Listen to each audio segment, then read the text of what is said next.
Hey, Michael J. How you doing? I'm doing pretty good. How you doing? I'm doing okay. When you say pretty good, would you say that you're doing better or worse than Spell Queller in Standard so far? I run pretty above expectation in life, but it's really hard to compete with Spell Queller at the moment. Yeah, I'm thinking Spell Queller might be running good. So the first weekend of SCG Open results, helping set the stage for the upcoming Pro Tour.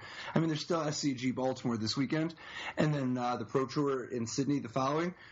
To say that Spell Queller dominated is an understatement. I mean, you would still say those words, though, right? Like, that would be a thing that you would be happy to say. Spell Queller dominated. Yeah, definitely. And this isn't like some, like, the sky is falling type of thing. I think the format just is going to have to radically change because Spell Queller is it is very truly a game changer. I mean, call a spade, or a spirit in this case. In any format, right? In any constructed format for Magic, there's always going to be a best thing, right? And right now, it just happens to be Spell Queller, I think. Yeah, but it's not just that this is the best new card on the block. Spell Queller is going to change the rules of engagement. The kinds of cards that are good are going to radically change, and it's going to create ripples that cascade down through the metagame. Like, Spell Queller, for instance, is so good that it... Well, no, I don't even want to get into the specifics of how much we've already started seeing the ripples, although I kind of do. Dude, right, so green-white tokens? Let's say words for a second, just to make sure everyone's on the same page. Spell Queller is a creature spirit that just had its debut tournament this past weekend. It costs a 1, a white, and a blue for a 2/3 flyer. It's a rare card, not a mythic rare card. It's a rare card. It has flash and flying, and when Spell Queller enters the battlefield, exile target spell with converted mana cost 4 or less. So not sorcery, not instant, just any spell that's converted mana cost 4 or less. And then when Spell Queller leaves the battlefield, the exiled card's owner may cast the card without paying its mana cost. Not May, right? Isn't it must? No, it's May. Oh, it's May. Oh, yeah. So this is a card, like, you can counter a wolf with it, right? Or you can counter a planeswalker, or you can counter a counter spell. So this card's super interesting. It's like a Mystic Snake that costs 1 less and flies. And is bigger. For 1 less mana. So, yeah. It's a fair exchange! Well, here's the thing. Mystic Snake was only very good, right? There were many decks that could have cast it that didn't. Try to correct that problem. The reason that I pointed out that Spell Queller is only rare, not a mythic rare, is because the secondary market value is already putting it ahead of most of the playable mythic rares in Standard. Yeah, I mean, how many, this one is it's on some Snapcaster Mage type of time regarding the price of the card and everything, you know? Yeah, it's more expensive. It's 2x as expensive as Chandra. I mean, just to give you an idea, more or less. So, but anyway, this is a card that we see as the early dominating card from the new set and reality warping for Standard as a whole right now. Yeah, I mean, and we talked about this on a previous cast, just talking about how Spell Queller just looks like, I don't get it. Isn't this just going to completely change everything? And so far, Spell Queller has been performing at exactly expectation. If your expectation was to completely redefine the format. Yeah, Spell Queller is like the Steph Curry of last week's Standard. Just about Steph Curry. 40 feet out, no problem. Dude, the appearance of Spell Queller has actually been kind of across the board, though. It's not just in, and you guys have probably heard this, Bant Company obviously in full force this weekend, particularly when you merge all the different flavors. There's a more traditional Bant Company where it's just good stuff, and then there's like Bant Company with humans and Bant Company with spirits. But they're all really the same. I mean, they're really just some really good cards and some collected companies. I think that Band Company is going to hit an equilibrium point within the next couple of weeks where maybe we won't see like a very static 75, but I think we're going to see like a system that's, Spell Quellers, Reflector Mages, probably Recruiters. And I think that Recruiters are, they fall in and out of favor, right? Sometimes you only see 3, sometimes you see none. But I think the reason that Recruiters are so good right now is because they get you your Spell Quellers, right? Like they dig you into these key cards, specifically Reflector Mage and Spell Queller. Isn't it kind of dangerous though, attacking your Dusk Mage Recruiter into your opponent having 3 mana? I mean, I ain't saying that I'm going to attack with it. I'm saying it's going to be in my deck. Huh. I mean, maybe I'll attack with it, right? Maybe I'll attack with it if I have 3 open, right? So let's say I have a Duskwatch Recruiter. They have 3 open, I attack, I could Spell Queller them. Right? That's true. That could happen.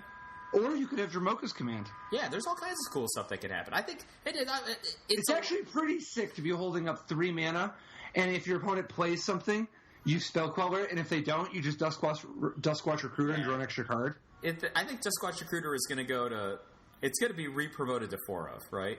I think that people are going to be like, were some of us playing 0 of? Really? Because this card is... Because think about the breakers, right? There's a lot of good cards in Band Company. I guess that's an understatement, right? This is a deck that, of all the decks in Standard, it's the top to bottom good cards deck. But it's so many creature-focused good cards because of the nature of a collected company deck.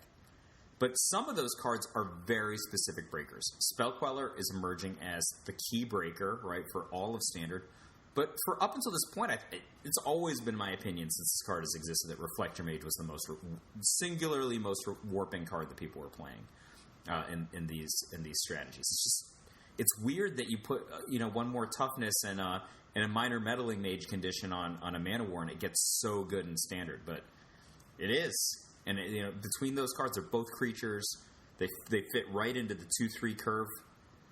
I think Duskwatch Recruiter does everything, right? It's exactly what you said. You have 3 open to recruit. You have 3 open to cast one of these cards. Conveniently, they're cheap enough that they come off of Coco. I don't know. Not much else to say. And dude, even beyond Bant, though, if you look, like, this past weekend's SCG Open having over 40% Bant in the top tables, even beyond Bant, the second place is Blue-White Spirits. Spell Queller definitely made the cut there. So you want to talk about some specific deck lists, and then sure. So you want to start with Jeff Hoogland, or do you want to start with maybe Devin Kopke? If you're talking about for starting on the Spirit side, you're talking about, let's start with Kopke. Right, like he won the event, big winner. Devin Kopke defeated Ali Antrazi in the finals. So this is a Band Company deck. It's hard to say this is like a real traditional Band Company deck because there's so many new cards in the main deck, right? He actually made a couple of important innovations in this list that were very different than what most of the other people were doing. This is not just like a standard update. If you look, a whole bunch of the other people updated Band Company very similar. He did a couple unusual things that I think really paid off for him. So, what were you thinking of? Well, so to begin with, if you notice, one thing that kind of just jumps out at you, 4 Selfless Spirits. You're like 4 Spell Quellers. Okay, sure, everybody knows that. But 4 Selfless Spirits. A lot of people have been thinking, maybe I play Selfless Spirit in a Spirit deck, maybe not. He goes straight to 4 in a non-Spirit deck with 0 tribal rewards. Well, he's just playing it because it's good. Yeah, well, there's a couple things going on there. Number one, it increases his number of offensive 2-drops. Right? Oh, yeah. So, he cut the Lambbolt Pacifist. Well, yeah, this is an offensive 2-drop. And he's cutting Jace. That's the important thing, is that Jace has been completely replaced with Selfless Spirit. And Selfless Spirit contributes to this newfound Skies plan. Because you got to remember, in the past, I know you recall, there have been different times in Bank Company's life where you either play the best cards or you make some minor concessions in order to get some flyers in your deck besides just Archangel. Like, a lot of people play Archangel. But, in the past, you've had to make sacrifices if you wanted nice stuff like Eldrazi Skyspawner. Yeah, so you play Skyspawner instead of, let's say, the 3/3 guy that untaps, right? Right, Bounding Crassus, yeah. Right. And now with Selfless Spirit to go alongside your Spell Queller and your Archangel Avacyn, you have a legit Skies plan, and you're not vulnerable to other people's flyers as much. Another nice thing about Selfless Spirit that's really important is that Selfless Spirit is a 2-drop that this sort of a deck wants to have aggressive 2-drops the direction it's been going. And Jace just doesn't do that much when your only cards are Dromoka's Command and Collected Company. It's fine, but people play with removal. But now, and here's the one, there's 2 more points that are very important about Selfless Spirit. The first is the defense against sweepers. Bank Company has traditionally struggled at times with efficient sweepers. Selfless Spirit doesn't stop Languish, but it does stop Radiant Flames, it does stop Kozilek's Return, it does stop Planar Outburst. Finally, Collected Company can actually flip Selfless Spirit in response to something and counter it one way or the other. Like, for instance, if your opponent just casts a Radiant Flames, you can Collected Company, and if you hit Selfless Spirit, you can sack it and save your whole team. Yep. Or Spell Queller, right? Because Spell Queller is even better. Because when Spell Queller counters a Radiant Flame, when it comes back, unreal. It's 0. Yeah, it has no chroma or whatever. Yes. Radiant Flames and Painful Truths have been devastated by the printing of Spell Queller. Wow. I hadn't even thought about that one initially, but that's a huge, huge difference. Yeah, and the fact that Selfless Spirit makes Collected Company into a very legit real spell in another way, like they can interact. You have Spell Queller and Selfless Spirit.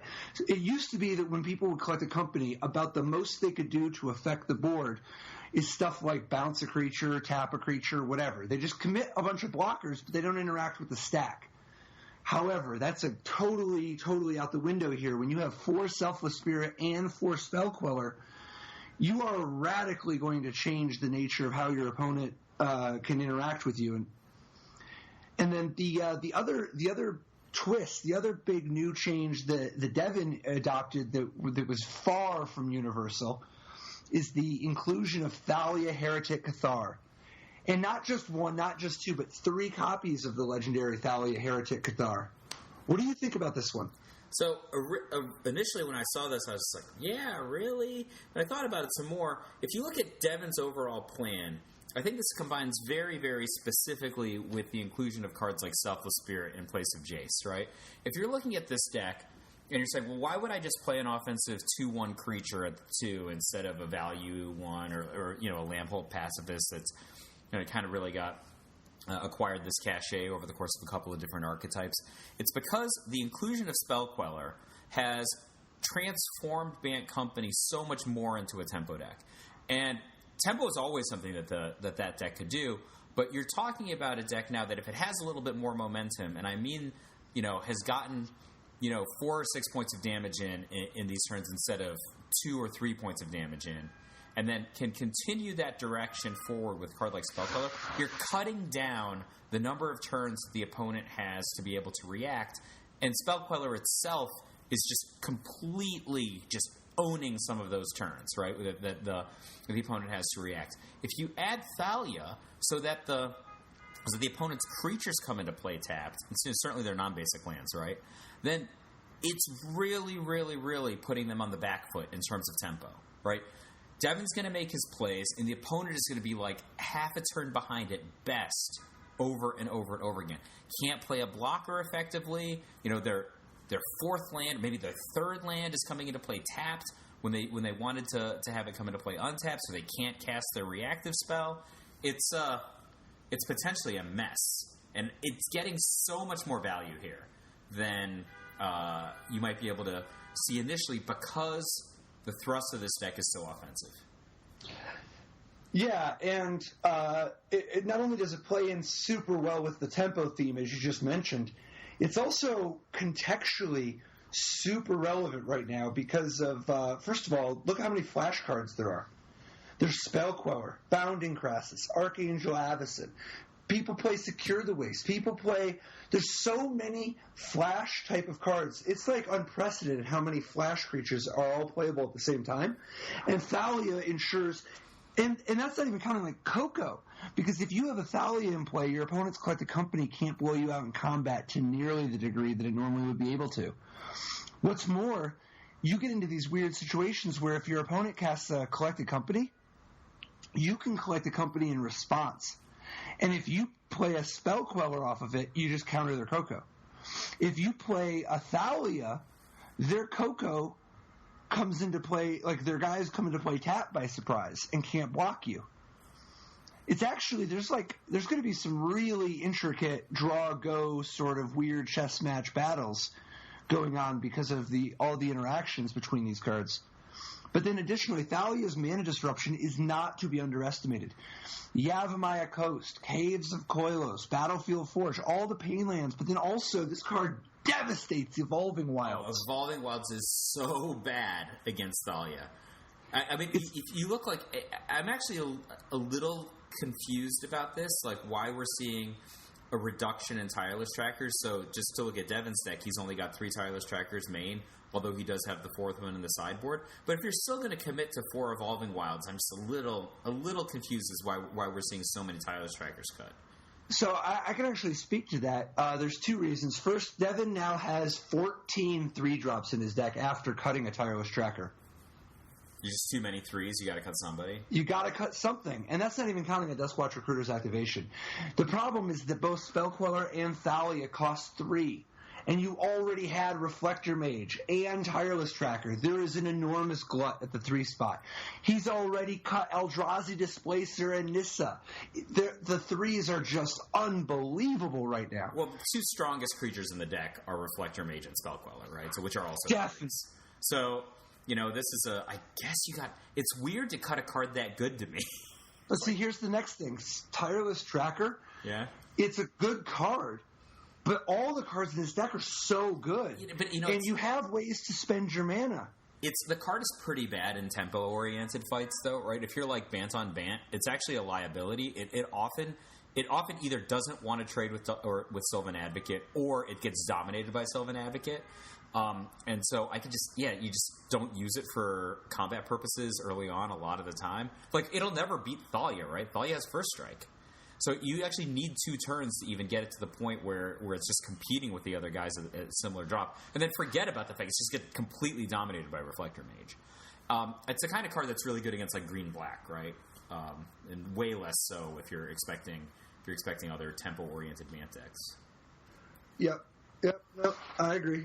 Although I do think that even against green-black, you're running the risk of stuff like Deadweight, where even if you play Tireless Tracker as a 4-drop, and even if you get your clue right up front, you're still asking for trouble if your opponent goes Deadweight and then make a big play in the same turn. Because the game might be too tempo-oriented, because it's not like green-black is like all grind. There's a little bit of grind. There's a little bit of grind in all these decks. But I think the Tireless Tracker, it's a fine card, but I think that we're going to see less Tireless Trackers across the format as a whole. Oh, I mean, I think that green-black's in trouble. In main decks. They go like 20 turns against Bant Company, right? Like, you're running a risk where at some point they're just like, Ojutai's command your threat, of which you don't have very many, and then like get back my Duskwatch Recruiter, draw 3 cards. Like, that's like a thing that will just happen to you. You're like, wait, I thought I was winning. So I'm a big fan of this deck. I guess I'm not a big fan in that I wish it wasn't this good, but I think this deck is incredibly powerful, and I liked Devin's build best of all the Bant Company decks. And there were many. In the top 64 of the FCG Open, like 40-something% just Bant Company. Your old co-collaborator, Kyle Bogamus, did pretty well in this tournament. I know how you used to say that thing, if you never brew, you have no heart. If you never net deck, you have no brain. Like, this is one of the times they're just like, you know, I think I might be just a Bant Company boy for a while. These cards are too good. Yeah, but there's room for technology. There's room for technology. For instance, Here's a card that Kyle had that Devin did not. Aerial Maneuver, Aerial Volley. We talked about this. Aerial Volley, 1 mana, deal 3. If you can just spend 1 mana to kill their Spell Queller, that is an enormous tempo advantage. And that's to say nothing of the possibility of hitting multiple things under certain circumstances. Kyle had... This is one of the reasons I was confused about the tireless tracker issue is Kyle only had 2, right? And then he didn't even go up to the full 4 after sideboarding, but he has 4 Bounding Crassus. It has Flash. It has Flash. It's too devastating. Yeah, because here's the thing: the new Spell Queller has this warping, distorting impact on the metagame, where cards that are main phase spells that cost 3 or 4, they're so much worse.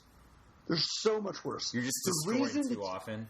The reason Devin can get away with playing Thalias is because he's got 14 3-drops. Like, he wants to be playing an overloaded amount of 3-drops for his company. Some of them already have Flash anyway. And Kyle takes that even further. He's got Bounding Crassus in addition to Spell Queller so that he can have more ways to reliably flash down threats. Now, you might be looking at Kyle's Nissa and being like, why does he have Nissa Vastwood Seer instead of more Tireless Trackers? I never ask that question. If I see Nissa, I'm like, in. Sure, absolutely. Okay. Well, the thing is that Bounding Crassus is also, and this is a subtle little texture in the meta, Bounding Crassus is nice against Elder Deep Fiend.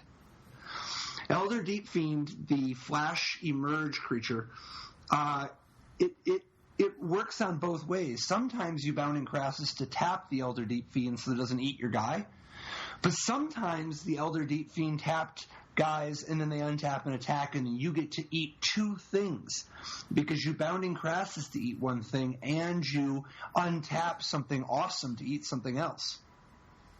I can respect that. Mainly, though, it's just a Flash creature that's a 3/3. You know what my favorite thing about Kyle's deck is, though? What's that? Void Grafter. Remember your boy Void Grafter? So. You're like, oh, this guy's going to be the thing, and then he has... I don't know about that. You're like, this is going to be the thing. Now he's the thing. This guy's also got Flash. Yeah, but I would never say such a thing. I do think that Void Grafter is good technology, though. This is a 3-mana 2/4 Flash that obviously making one of your guys untargetable this turn is pretty sick. Well, and it's got Flash. This is another Flash Gordon over here. Yep, and then obviously Kyle has the new Summary Dismissal in his sideboard. Although I do think that the metagame has broke a direction where Summary Dismissal is less good than it would be, just because that card is optimized for stopping things like Emrakul, the Promised End, or Ulamog, the Ceaseless Hunger.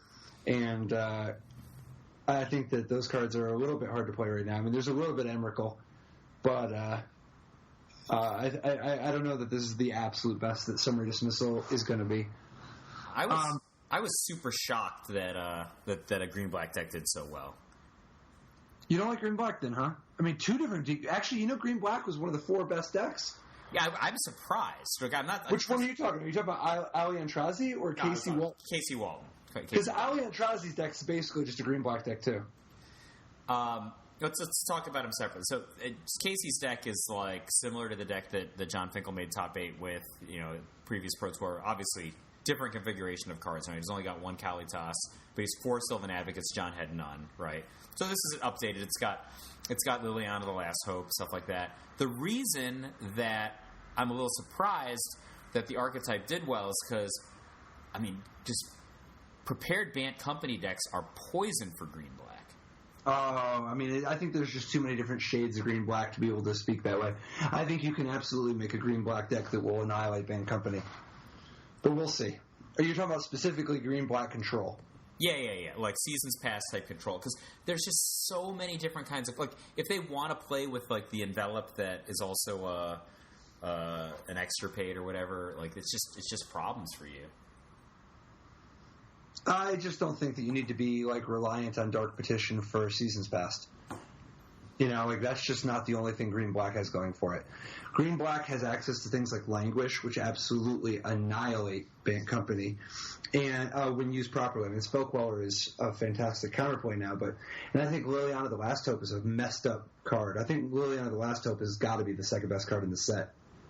Oh, yeah, so Languish is real interesting for a couple of reasons. One of them is that Selfless Spirit can't defend your guys, right? Because it's -4/-4 instead of damage or destruction. And then separately, unlike Radiant Flames, if you take the Spell Queller offline, then it still fires at full strength. Right. And this deck is not a deck that has trouble killing a Spell Queller. With Ruinous Path, Grasp of Darkness, you've got answers. Ob Nixilis, you've got ways that you can actually interact and ensure that your Languish resolves. Yep. What's cool? Remember last week I talked about Terrarion? Yeah. It was a point made on Twitter that Terrarion interacts very nicely with Dark Petition. Free mana from Dark Petition turns that Terrarion right into something very interesting. Who knows why? I hadn't thought about that. Is interesting. That is interesting. Normally your bottleneck is that you're getting all black mana. Yeah. That is interesting. That's one to keep in mind. Very, very good. So actually, your boy Terrarion showed up. I mean, it wasn't at the tippity top, but Terrarion did appear in, which one was it? There was like one of the green-black decks of sorts, green-black X. Or was it, Ali Antrazi didn't use it, right? I don't think so. I'm checking now. I don't believe he had Terrarion. He had other weird cards. Let's talk about Ollie's deck. Yeah, there was no shortage of weird cards going on over there. Yeah, what do you think of Ali's deck? I mean, I just automatically love it because I love Ollie Antrazi decks. The red blue Eldrazi control deck that we talked about. I think that wasn't that originally an Ollie Antrazi deck. I'm not even sure, man. From last season. So anyway, let's talk about Ollie's deck. Here are the things I love about it. Number one, he's got Den Protector in his kind of mid-range control deck. I think Den Protector doesn't get enough love. I think the card's still one of the best cards in Standard. Nobody ever plays him. And I like it. He's here. It's Draglord Silumgar, of course. He found a home for Emrakul that makes a lot of sense. That's not like super Emrakul-centric, even though he's only got one. I don't know about this Ishkanah the Graph Widow, though. I guess it's awesome. I feel like I'd probably rather have another Emrakul, but whatever. No, you're crazy. Ishkanah the Graph Widow is going to be a top 10 card in this set. All right. Ishkanah the Graph Widow is the real deal. Watch, man. You heard it here first. Ishkanah the Graph Widow is going to be an all-star. Ali Antrazi did play the wrong number of Ishkanah the Graph Widows. Should have been more. Should have been more. Mark my words. Here's one that I thought was weird. Murder. He's only got 2 Ruinous Paths, but he's got a Murder? I just can't wrap my head around it. Dude, I like Murder better than Ruinous Path. You're the one telling me I should be playing 5 or 6 Ruinous Path a few weeks ago. Dude, the world has changed. 3 Ruinous Paths. Dude, the world has changed. The world's... Yeah, that was last week. Because so many flash creatures, right? It's all flash creatures. But the flash creatures are small enough that you can grasp them. Yeah, it's insane to play 1 grasp. Play 4, please. Oh my God, are you kidding? All right, so that's something separate, though. That's a separate thing. Ruinous Path is so good when they're playing Gideon and Sorin and stuff, right? Who the hell is playing a Gideon in the world of Spell Queller? Spell Queller is just too brutal, man. It's weird. It's like, I don't know what problem they were trying to solve, where it's like, you know what Spell Queller is good against? Kalitas and Gideon. Kalitas and Gideon are the types of cards that are supposed to be the cards that are good. That's healthy. Dude. Look at all these oaths. So this is not a real deck, dude. Just so you know, I know you love this. I know you love this. This is not a real deck. This is not a real deck. This is not playable. This is not good. It's not going to be good in the future. It is weird that decks like this could be winning. I just don't think that put me down for skeptical. I will tell you that at least it's got enough resemblance to some sort of green-black Delirium deck. No, it doesn't. Yeah, it does. Dude, it does. It's just removable and some good cards. I have your question. Sight Unseen. Other bad ones he's playing. And weirdly splashing Scour the Laboratory. That one I was going to gloss over because I don't really know how that one's working here. But Sight Unseen, somebody tells you there's a deck, okay? It's a deck It's going to be pretty good in Standard, defined as it's going to come in second in the Open. It's going to have a couple of Planeswalkers, a shockingly low number of Planeswalkers relative to what I'm about to say to you, but it has both Oath of Jace and Oath of Liliana in a total number of 3. How many of each? No one's going to say 2 Oath of Jace, 1 Oath of Liliana, right? That's like 0 Oath of Nissa. Also, just why would there... Like, there's just no way that's the answer anyone's going to give. There's 3 total oaths. Well, it's got to be 2 Oath of Jace, 1 Oath of Liliana. That's... Flores, this deck is trash. Stop talking about Eldrazi's deck this way. I'm sorry, dude. I heard it. I'm sorry, dude. I know you do. I'm calling it like it is, man. This deck is not trash. I shouldn't say that. It's not trash. It's, first of all, there's a certain chutzpah that goes along with, like, just registering such a thing with a straight face, keeping a straight face and being like, you know what? I'm honestly doing this. This is literally just what I've showed up and registered with. I'm just going to play a good, clean, honest game of Magic, and these are the cards I'm playing with. And you know what? Sometimes I'm going to discard an Oath of Jace to another Oath of Jace, and I'm not going to play any Planeswalkers in my deck. I just think Oath of Jace is that good.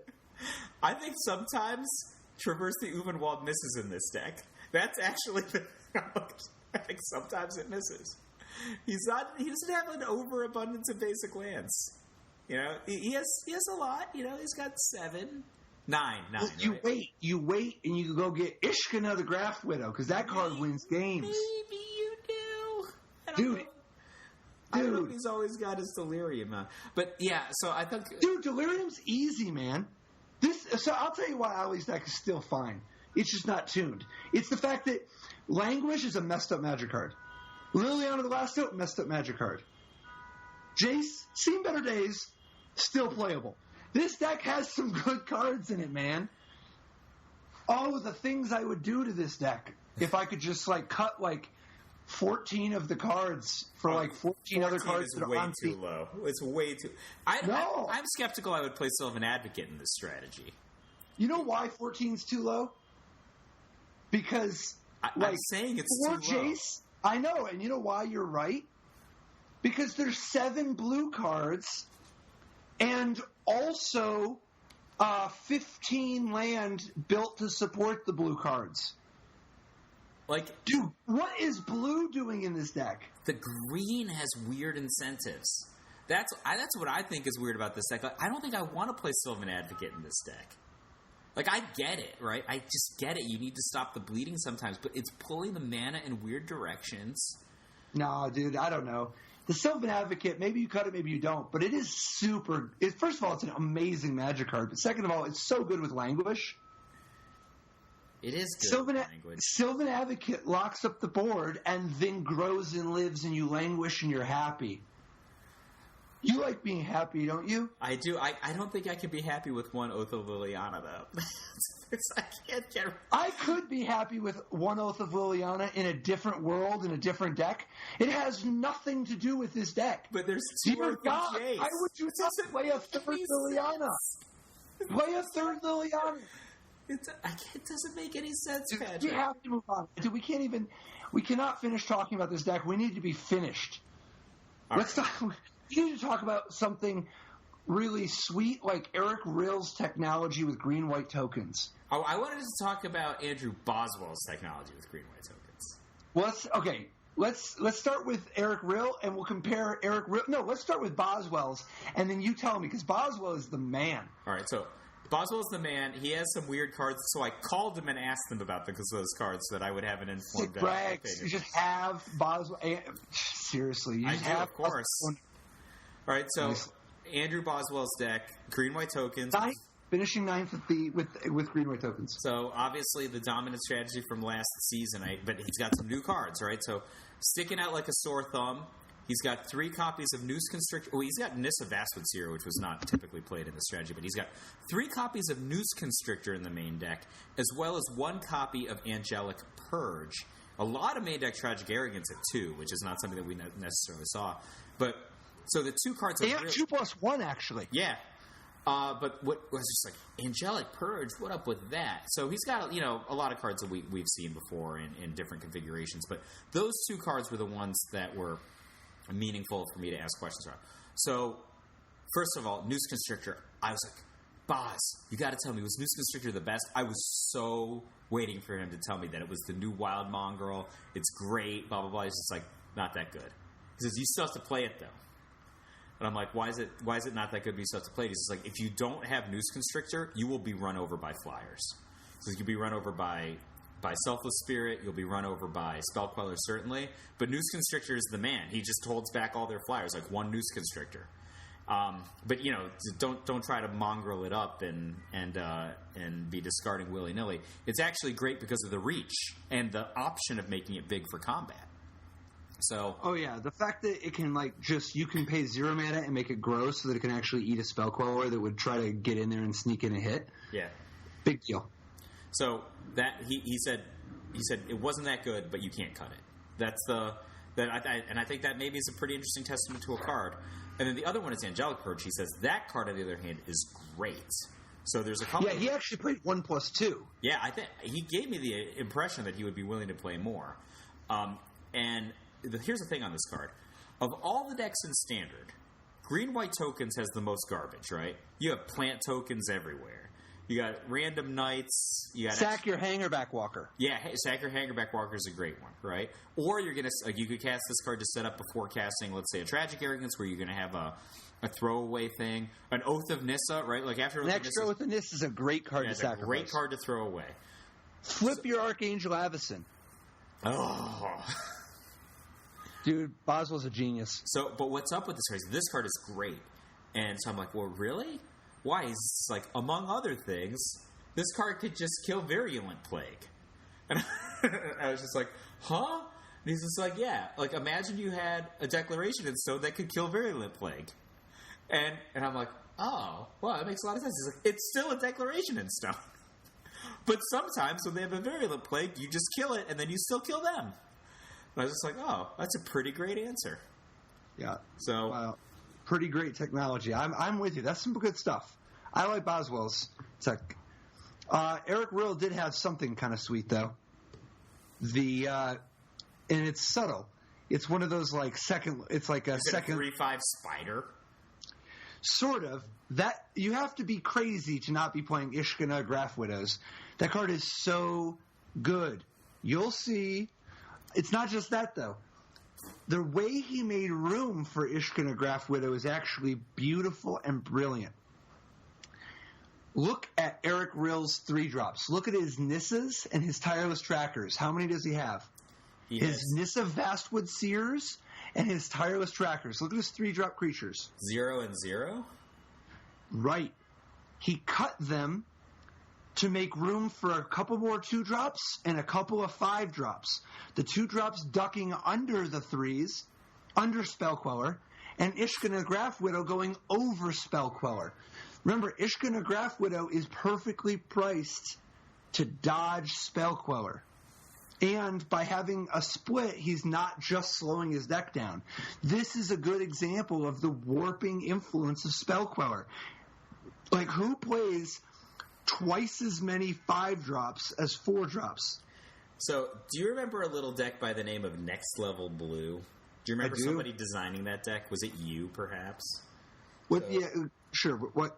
Yeah. What's the action though? What's Next Level Blue was an extended deck that had a bunch of good cards, but it included, among other things, the combination of Counterbalance and Sensei's Divining Top. Right. So, if you played reasonable casting costs like 0s, 1s, and 2s in extended, then you could be highly vulnerable to Next Level Blue's defense, right? Are we on the same page here? Of course.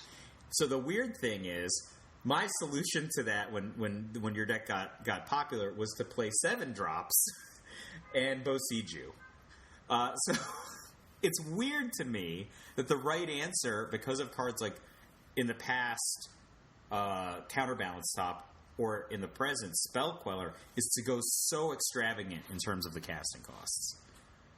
But yeah, I think that's a thing. Like, I think Archangel Avacyn is going to have a different kind of renaissance, right? So it's less popular in Bant because Bant's going kind of in the Spell Queller direction. No, but it's still popular. I think it's going to be industry standard to play at least 2 in Bant, maybe more. I would play more. So, I mean, I think that's one of the main things that's floating green-white, right? The 4 Archangel Avacens. Right, but that's also what's floating blue-white spirits. Take a look at the list played by Jeff Hoogland, and his was my favorite of all the spirit decks. So Jeff's got 4 copies of Archangel Avacen, which is not a spirit; it's an angel. Yeah, it's not really a spirit deck. It's sort of a spirit deck, and it has spirit synergies, but it's more about playing a flash game full of good cards. Mono flyers. So all the guys, no, let's see, Mausoleum Wanderer does not have flash. It does have, it doesn't have flash until you have a Rattle Chains. Fair enough.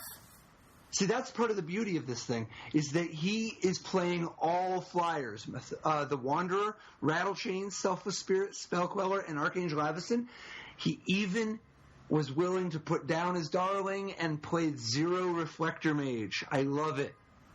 I think the Reflector Mage is really good in Bant because you can't give up the ground. You already have Sylvan Advocate. You already have Duskwatch Recruiter. You already have Tireless Tracker. That ship has sailed. But not even in the side? No.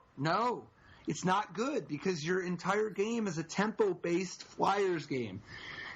Once you've abandoned the ground, you're adding it's like the whole Baneslayers versus Muldrifters thing. The first ground creature you play makes their ground blockers good. It's like the first Baneslayer you play makes their Doomblade good. The first ground creature you play makes all their ground guys good, and Jeff correctly read the metagame as being chock full of 2/3s on the ground. Why mess with all that? Yeah, so this deck is real cool. It's basically flash creatures and then like instant speed interaction spells. Well, this is just fairies. He's got Spellstutter Sprite. He's got the Mistbind Click in the form of Archangel Avacen. He's got Ojutai's Command for Cryptic Command. He's got Clash of Wills for Broken Ambitions. He's got instant speed removal. He's even got Planar Outburst to help pick up the slack for not having Damnation. This is fairies. And it's going to get better. I think this list isn't perfectly tuned yet. I think it's well tuned. It's the best of any of the blue-white spirit decks I saw, and he was rewarded with the highest finish among spirits decks. But I think this archetype is going to continue to grow and evolve, and I think this archetype is quite good. I think that... For Archangel Avacen. I think as this archetype evolves, I think we're going to see an inclusion of ground creatures at some point. Because if you're playing the Spirit's Mirror... I think the mainstream way is still to play Reflector Mage. That is not... I don't think Hoogland's version is going to be industry standard. I would guess that most people play Reflector Mage. So, I'm saying I happen to prefer Hoogland's deck, but I think Reflector Mage is definitely going to be a common fixture for these kind of decks. Imagine you're playing the Spirit's Mirror, right? And just let's talk about accessing sideboard creatures. Not just Reflector Mage, I think. I actually don't even know how good that is heads up, but you know what is really good if you have something like this in terms of a ground creature heads up that is similar in casting cost and impact to some of these other cards is Halimar Tidecaller. He has a lot of Awaken cards. You think that's insane? I don't think it's insane. I just think it's really bad. Yeah? Yeah, that's not... He doesn't have a lot of Awaken cards. He has, 3 in the main and 2 in the board? Yeah. Yeah, but I wouldn't... You don't want a 2/3 that draws... Dude, it's like a 2/3 that draws a card. He doesn't even have creature lands to give flying to. No, I mean, I like where your heart is at, but you think it's bad? It's not even in the zip code of playable. Sorry. You might as well just have more Bygone Bishops, I guess. They do a similar thing. Yes, Bygone Bishop is like that, only very good. And Hoogland plays them rightly. I mean, Bygone Bishop is so much better. Whenever people have Bygone Bishops and it's not 4, I always wonder why they don't have more Bygone Bishops. That's what I always think. It's like Tireless Tracker in that there's diminishing returns. See, if you start stacking them up, sometimes you get more clues than you can really use. Additionally... the dude loves a clue. He has confirmed suspicions. I mean, at the point that you have confirmed suspicions, you really like clues, I think. Yeah, I think confirmed suspicions is a slightly underrated card anyway. The card says investigate 3 times. Yeah, but it's also counter a spell. Yeah, it does both. There's 2 different things that you want to do. Both is okay. I do like Hoogland's use of Scattered to the Winds, though, on the the Awaken Front. I think that an awful lot of people just keep resorting to Void Shatter just because it's or Spell Shrivel or whatever, just because it's like, oh, that's just what I'm supposed to do. If you don't care about the exiling, and right now I don't totally see it being that crucial. It's not like Deathmist Raptor is everywhere. Or anywhere. It's not trivial that Scatter to the Winds provides an extra option going long. Sometimes you surprise your opponent, wake a guy up, and it has tactical implications. It's also the guy who wake up lives through your planar outbursts. One of the things that's so important to remember about Hoogland's deck and why he plays 2 planar outbursts in the main deck and 2 more in the sideboard, 4 Selfless Spirits. Selfless Spirit has an amazing interaction with planar outbursts. Wow. Isn't that awesome? So you could just have your army there, right? And then you're just like, your planar outburst, Selfless Spirit yourself, right? All your other guys live, and you just truck after killing all their guys. It just turns your wrath into a plague wind. That's super good. And it's not like even blinking them either. They can all still attack that turn. It's not like they're summoning sick. And there's other stuff too, like Essence Flux. If you Essence Flux your Archangel Avacyn, that's awesome anyway. But if you Essence Flux your Archangel Avacyn and then Planar Outburst, you lose nothing. Yeah, Planar Outburst real strong in this deck. Real strong in this deck. Do you think that 1 Essence Flux is the right number? Because that card has a lot of awesome tactical implications. Well, so that I think it's interesting you ask that, because I love Essence Flux. I would personally err on the side of playing more than 1 Essence Flux. I would play more. If you played with Reflector Mage, I would default to 3 or 4. But even in Hoogland's deck, my place to start would be minimum 2, maybe 3, and also it really puts pressure on you to justify why you're not just playing Reflector Mage like a normal human being. Like Essence Flux on Archangel Avacyn is obviously the bee's knees, but also Essence Flux on Spell Queller is great. It's not just that you get to Spell Queller something else, like maybe before you had countered a Sylvan Advocate, and now you're countering Chandra, and you're just not Chandra. I'm sorry. Now you're countering Gideon, and you're just upgrading what you're exiling. You also sometimes are going to get to actually just free roll the first spell. Like for instance, if you Spell Queller your opponent's negate, and then you Essence Flux, and then you Spell Queller the creature they're playing, like the say Spell Queller of their own, their negate has no target. And it's like, okay, well, then it just fizzles. Oh, it has to be a May. Remember earlier we were talking about whether it's a May or not? And it is. Think about it like this. What if you Spell Queller to negate early on, right? And then the opponent casts a Languish, and then you Essence Flux your Selfless Spirit? Then the only spell, and it's a must, the only spell that the negate would be able to counter is the Languish? That would be too weird. Like, yeah, the thing is that Spell Queller is a must for the person who owns the Spell Queller. Because the Spell Queller, and this actually will come up sometimes, but when you are Spell Quellering and then blinking it, if there's anything on the stack, you have to Spell Queller it, even if it's your own spell. This can matter, like for instance, if you Essence Flux and in the middle of a counterspell battle, Patrick. But there's one more. Oh, go ahead. So Jeff has 2 Anticipates. Yep. Am I crazy in thinking that those should be Midnights? Midnights?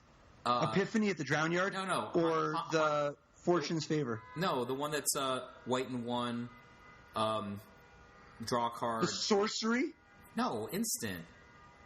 Hallowed Moonlight. Hallowed Moonlight, sorry. Isn't Hallowed Moonlight at an all-time premium right now?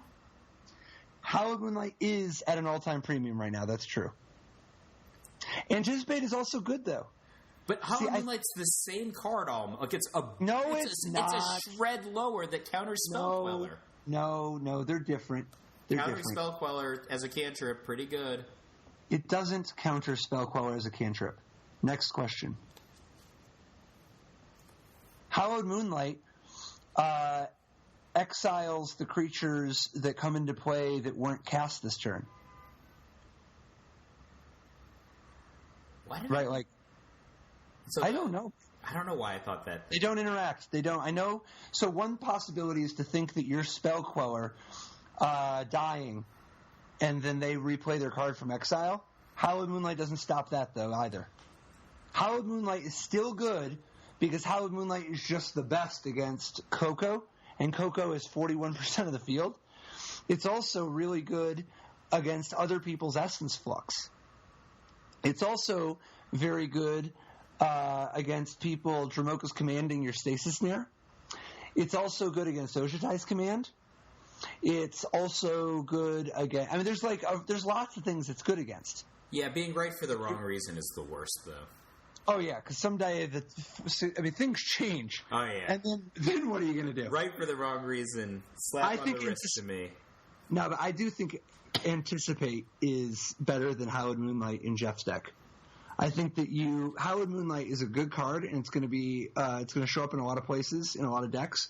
But I think that Hooglin wants to be very proactive. He wants to further the game plan very quickly, and he wants to find the right ways to interact with his opponents very quickly. It's important in this deck that he'd play Anticipate instead of like the new Accumulated Knowledge, for example, because it's so important in this deck to have your mana open. Right? Everything's Flash. Stasis Snare, Flash, no Silk Wraps. Every single card in this deck plays at instant speed except the Wanderer, which is a 1-drop, and also can come down with Rattle Chains.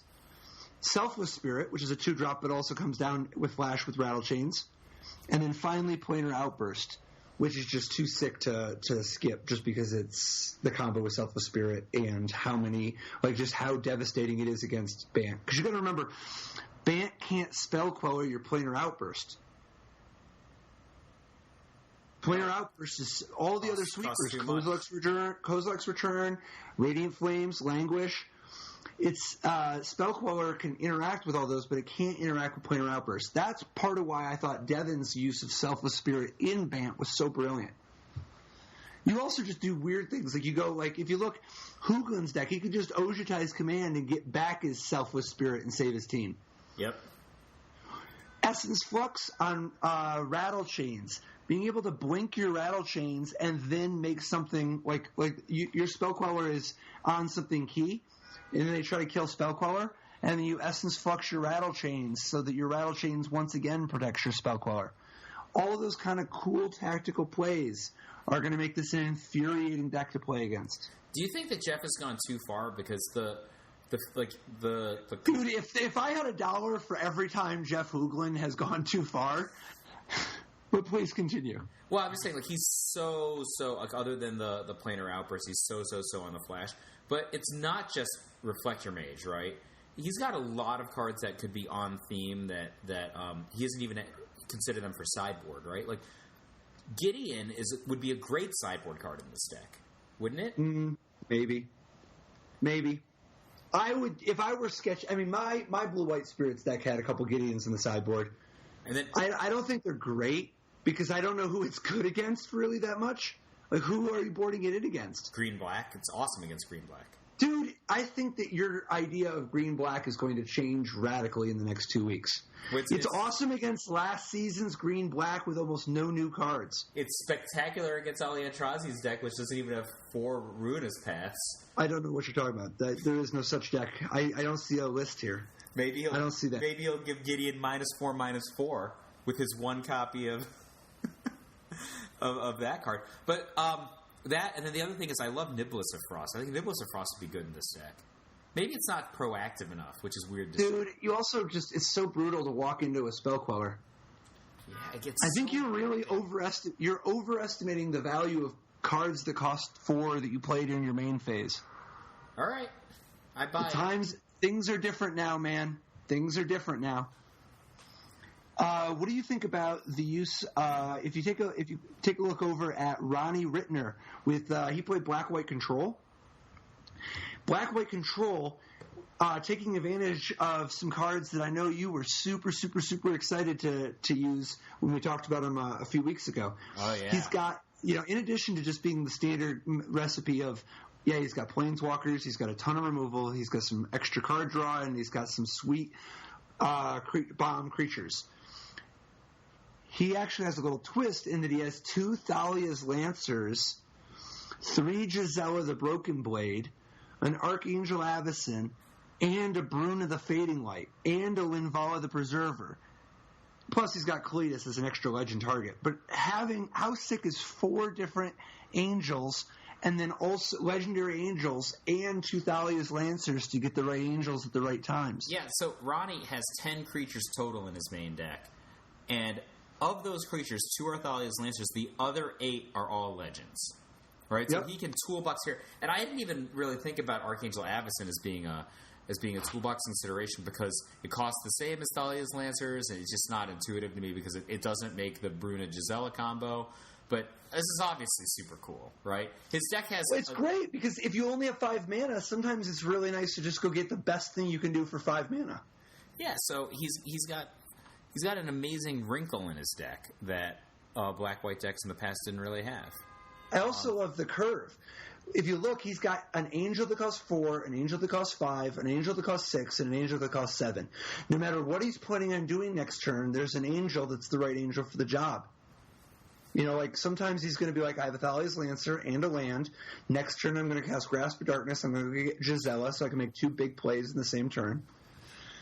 And we already talked about the interaction between Thalia's Lancer with Gisela and Bruna, so you can set up the combo. But Bruna also being able to get Thalia's Lancer back.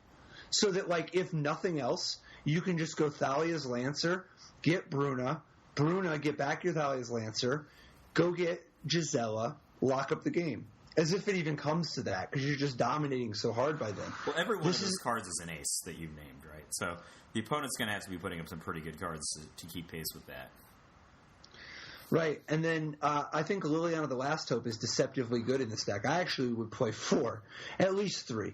I think that Liliana the Last Hope just plays in so well with what you're trying to do here. You can use Liliana early on just as a very efficient way to like slow your opponent down, but it's also a very reasonable card draw spell. The fact that even if they don't have cheap creatures, that you can just drop Liliana, get back one of these aces, and then just keep trucking. It's a big deal. And if you can protect the Liliana, that's so good. But then also you get to do things like Liliana combined with Grasp of Darkness to kill things that are bigger. And, you know, I think you kind of implied it before, but Liliana is a spirit slaughtering machine, right? Like Rattle Chains and Selfless Spirit, those guys are just... The Wanderer. They're just going to bite it every single turn for freezy. Yep. Definitely love it. Which deck do you personally like better, the Blue-White Spirits deck or the Bant Company deck? The Bant Company deck. Yeah.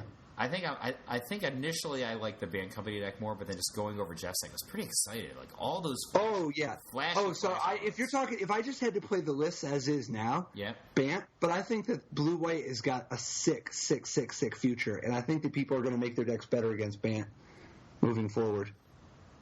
I can imagine. I like Blue-White's prospects. I can imagine a Blue-White deck that just splashed for 1 green card being Collect Company.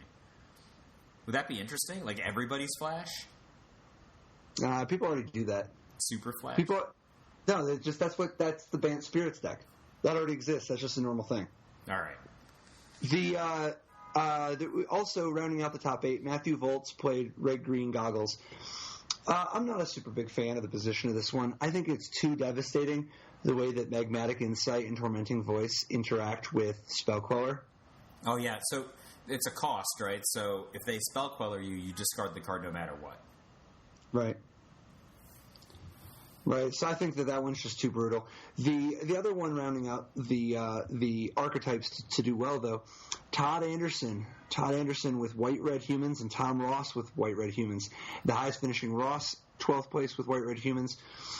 A very kind of boring update, right? Like there wasn't really a lot going on in this particular version. He does have Repel the Abominable. One copy. I actually could kind of imagine there being more. It's kind of a poor man's Brave the Elements, but even a poor man's Brave the Elements can be pretty good. Yeah, this deck is just real similar to what he was doing before. It's got 18 main deck untapped white sources, right, including 4 Battlefield Forge and 14 Plains. Sides in 4 Needle Spires, and then he's got the Reckless Bushwhacker combo in the sideboard. But he's bent a little bit. Tom's got 2 copies of Gideon Ally of Zendikar on the sideboard now, so a little bit dialing back the clock to what other people would consider doing. Yeah, and I'm expecting that we're going to see a little bit more white-green humans in the weeks to come. The Heron's Grace Champion is just such a compelling reason to play green in your human deck. I mean, that's the 2 colorless, a green and a white for a 3/3 flash lifelink, and when it comes into play, all your other creatures, all your other humans get +1/+1 and lifelink this turn. Yep. Do you think it's more of a main deck card or more of a sideboard card? I think it's more of a main deck card, and we saw it actually show up a whole bunch. There were like 4 or 5 Bant human decks in the top 64, and they all used Heron's Grace Champion as an additional threat. You know, like you're holding up your Coco mana, but sometimes you just have Heron's Grace Champion. But also, when you're playing Bant humans and all your creatures are humans anyway, that card is just a devastating blowout. There's a limit to how much of that stuff you can play, because like obviously it's competing with stuff like Archangel Avacyn. But I think that white-green humans has purpose, has reason to live. What about you? What's your favorite deck here besides Bant Company and Blue-White Spirits? Those were going to be the ones that I was gonna nominate. I like the Andy Boswell's deck. I'm just really excited to see Deuce Constrictor. Good choice. And I was just like, I love it because that was a card that I liked, looking over the new set, and I was just like, I don't know, is this a day and age where Wild Mongol is still good, right? And the answer is so interesting, right? It's good because it blocks is not the answer that I was anticipating. But it's good, right? Like this is yeah. It's exactly the kind of card that I typically like, which is it's relatively mana efficient, it does a job, and it can still beat people up. Where I would like to see Noose Constrictor tried is in Green-Black Delirium. If you take a look at Todd Stevens' deck, who was the 20th place finisher, he has a working version of Green-Black Delirium, what we might consider to be Delirium aggro.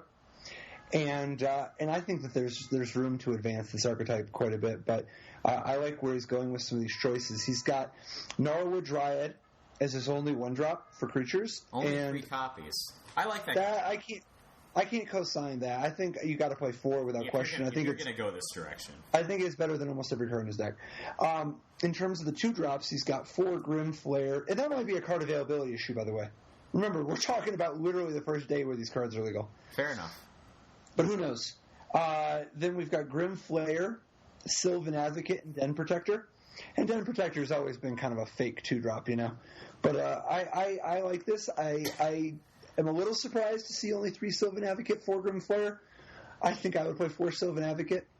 What about Mindrak Demon? I can never get my head around this. Dude, I like Mindrak Demon. I think that the fact that Mindrak Demon comes into play and powers up your Grim Flare and your Gnarlwood Dryad, I like that, man. I think that's actually decent. It's not like that's it. He's also got Death Mist Raptors. And here's the important one. He's got Ishkana Graph Widow. He's only got 1 copy, but he's got 2 more on the board so that after sideboarding, he can get 3/4 of the way to, like, a normal person's deck. I'm just kidding. No, you don't need to play 4 Ishkana Graph Widow's main deck. But I do love Ishkana Graph Widow. I would err on the side of playing multiples main deck, but at least he's got 3 after board. That's like believable to me. I think Ishkana Graph Widow is going to be revolutionary. Let's see. Can we talk about the Grim Flare for a second? I don't think it's a card we've talked about yet. Sure, let's talk about Grim Flare. I think this card is awesome. That's my opinion. Cool story. So it's black and a green for a 2/2 human warrior. It has trample. But whenever Grim Flare deals combat damage to a player, look at the top 3 cards of your library, put any number of them into your graveyard, and the rest back on top of your library in any order. It's kind of like an Orcish Librarian. Were you an Orcish Librarian aficionado back in the day? Of course. And then it's like a Prognostic Sphinx is the slightly more timely reference. I mean, if you're going to go that way, right? But then it's literally the same selection as a Prognostic Sphinx. When you have Delirium, it gets +2/+2. So it's like a 4/4 for 2. He also has Trample. Don't take that away. Trample. Yeah, I know, but he's a 4/4 trample. That's a big deal because sometimes what you'll do is you'll attack with your 4/4 Grim Flare. Your opponent blocks with like an Elder Deep Fiend, and then you grasp at Darkness the Elder Deep Fiend. Not only is the Elder Deep Fiend going to die, but the Grim Flare is going to trample over, and you're going to get the Prognostic Sphinx. What would be even better in that situation is if you only had like 3 kinds of cards in your graveyard, not counting instants. Oh yeah. Set them up that way. You're like, I love it. Now, I think looks filthy. He lives in the woods. I don't think he does a lot of bathing. No, I think Grim Flare is good. I think the Grim Flare is really good, but I don't think that it's actually. I think Gnarlwood Dryad is going to prove to be the surprise breakout bomb hit, other than Ishgana Graf Widow, which people are going to figure out. Liliana is the best of all of them, but hopefully that's not going to be a secret. I mean, don't you think this deck? Maybe this deck could do with a Gather the Pack or so. Does that look like it? You could play. I think you could play a couple Gather the Packs if you wanted. I don't think you need to though. 20 creatures isn't like a ton. I think it's fine. You can play a couple Gather the Packs though. The thing that gets me though is I don't think I can get behind 4 Ruinous Paths. I mean, he wants to have a diverse. So look, he's got 4 Lilianas. That's his Planeswalkers. 4 Deadweight. That's his enchantments. 4 Grasp of Darkness. That's his instants. And 4 Ruinous Paths. That's his sorceries. He's literally got only one of each kind of spell. I know. And yet you hate the Ruinous Paths. I don't hate all of them. I wouldn't likely play any of them. I don't know. Call me old-fashioned, but I still just like Traverse the Ulvenwald. In your deck. Yeah, I think that the fact that you can play less land, like I would love to play like 4 Traverse the Ulvenwald and then just 22 land, so that it's like, because I think that 24 land is not as reliable as I would like for the purposes of casting Mindwreck Demons and Ishgana Graf Widows, particularly since I would play more Ishgana Graf Widows. But in addition, I think that Traverse the Ulvenwald makes it so much easier to play Liliana without having to have a million swamps in your deck. Because, see, even if you look at Todd Stevens' deck, he's only got 10 ways to make green on turn 1. His Gnarlwood Dryads are a little slower, and he's got all these swamps. If you just played with more Traverse the Ulvenwilds, you just wouldn't have any trouble at all casting Grasp of Darkness and Liliana. But also you can just have your comes into play. Like, he already is playing Evolving Wild. Clearly he's in for comes into play tapped Mana Fixer. Traverse the Ulvenwild comes into play tapped effectively because it costs you a mana. And then it gets you either color like Evolving Wild. Yes, it requires you green up front, but you could just play more green if you have these Traverse the Ulvenwilds in your deck. And then also you can turn it into awesome threats. I would love to be able to turn my Evolving Wild into an Ishgana Graf Widow. Are you kidding me? Oh my god. Or just how mana efficient the cards are in this deck. The fact that you can go get a Sylvan Advocate so that you only spent 3 mana total and you just got a 4/5 Vigilance that powers up your Hissing Quagmires. Or spend 2 mana and go get Gnarlwood Dryad and just put it into play as a 3/3 Death Touch. That's awesome.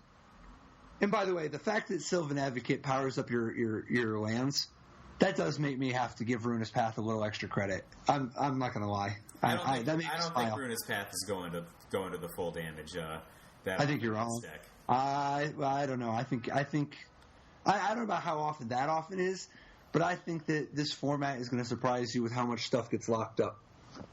All right. Really interesting first week, though. Do you think this is going to be... I mean, we have another week, like you said, before the Pro Tour, but do you think the Pro Tour is going to be largely dominated by Bant Company and Spell Queller? I think it is. That's my opinion. I mean,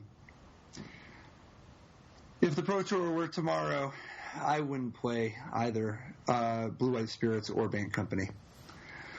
But that's none of my business. All right, man. All right, so hope you like this podcast. If you want to get in touch with us, we are Top Level Podcast pretty much everywhere. Facebook, Twitter, and Patreon. Yeah, definitely feel free to drop us a line. And if you want to come out, show us support, share the podcast, post the link, supports Patreon, any of that. Hopefully, when we get the top level hoodies. Oh, wait, not supposed to say that? No, dude, we definitely love doing it every week, and thank you guys for tuning in. And I want to give a major major shout out. Thank you to Alec W. From our patrons. Alec W. is among the most good standing of all of our best standing patrons. So awesome, dude. Thanks, man. You're a badass. All right. Cool, Patrick. All right, get some Michigan Graph Widows, put them in your deck, and I'll see you next week.